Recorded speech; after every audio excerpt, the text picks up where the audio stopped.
আসসালামু আলাইকুম। এই ছোট ভাইটি আপনার পাগড়ি পেয়েছে। পাগড়ি পাওয়ার পর আসছে দোকানে আমাদের। তো এখন ভাইয়ের মুখে তেলাওয়াত শুনবো। ছোট শিশুদের জন্য একটা লাইক, একটা সাবস্ক্রাইব হয়ে যাবে। সবাই ফলো দিয়ে রাখবেন। যদি ভালো লেগে থাকে তার ছোট বাচ্চাটিকে। তোমার নামটা কি বাবু? হাফেজ মোহাম্মদ ইব্রাহিম খলিল। হাফেজ মাওলানা ইব্রাহিম হাফেজ মোহাম্মদ ইব্রাহিম খলিল। ইব্রাহিম কুলি। আচ্ছা ঠিক আছে, তুমি একটা সূরা শোনাও। সূরা ইয়াসিনের তেলাওয়াত করে দাও ইয়াসিন।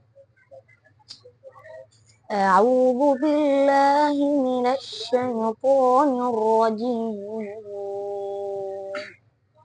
بسم الله الرحمن الرحيم.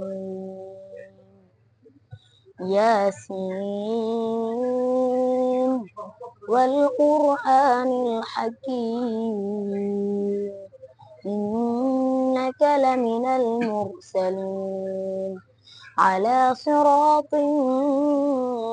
مستقيم تنزيل العزيز الرحيم لتنذر قوما ما انذر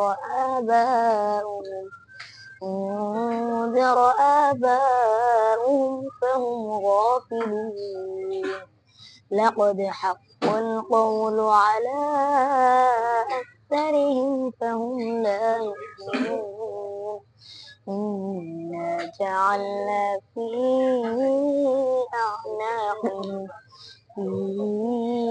أعناقهم أغلالا فهي إلى الأذقان فهم مقمحون وجعلنا من بين أيديهم سدا ومن خلفهم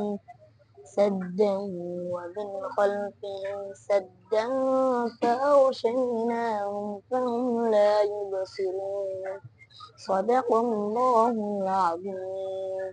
السلام عليكم ورحمة الله. জি আসসালামু আলাইকুম। সো এই বাচ্চাটি দেখছেন কত সুন্দর করে মধুর কণ্ঠে আপনার সূরাটি তেলাওয়াত করেছে। যদি ভালো লেগে থাকে অবশ্যই ফলো দিয়ে লাইক দিয়ে দিবেন। আর নামটা কি বাবু তোমার? হাফেজ। হাফেজ মাওলানা حافظ محمد إبراهيم. হাফেজ মোহাম্মদ ইব্রাহিম খলিল। জি আসসালামু আলাইকুম।